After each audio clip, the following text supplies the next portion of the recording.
नमस्कार, आप सुन रहे हैं पत्रिका पॉडकास्ट और आज हम आपके लिए एक लघु कथा लेकर आए हैं जिसका शीर्षक है कबाड़ा और इसके रचयिता हैं सतीश राठी।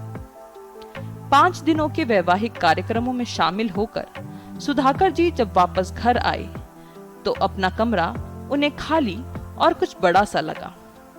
फिर ध्यान से देखा तो समझ में आया कि उनकी तो सारी किताबें वहां से गायब हैं। इतने वर्षों तक उन्होंने जो किताबें सहेजी, जो लिखा, प्रकाशित करवाया, वह सारी पुस्तकें और सारा साहित्य कहीं नहीं दिख रहा था। आखिर सारी किताबें कहां गई? वह आश्चर्यचकित हो गए। क्यों राजू? नीचे के कमरे में जाकर बेटा बहू से उन्होंने पूछा। ऊपर मेरे कमरे में मेरा सारा साहित्य, मेरी प्रकाशित पुस्तकें, मेरे सारे सम्मान पत्र, कुछ भी नहीं दिख रहा। तुमने उठाकर कहीं और सहेज दिया है क्या?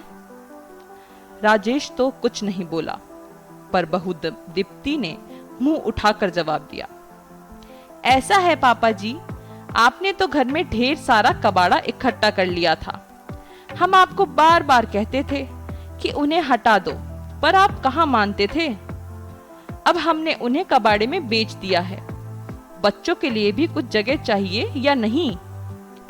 सुधाकर जी को बहुत बड़ा झटका लगा। लड़खड़ाते हुए वहां रखी कुर्सी पर बैठ गए।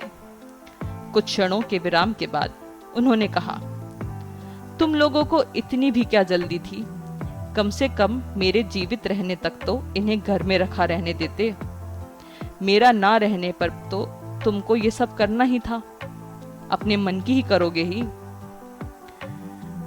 अपना मुंह बिचकाकर दीप्ति अपने काम में लग गई और राजेश बिना उनसे नजरें मिलाए कमरे से बाहर चला गया। सुधाकर जी का मन जार जार रो रहा था।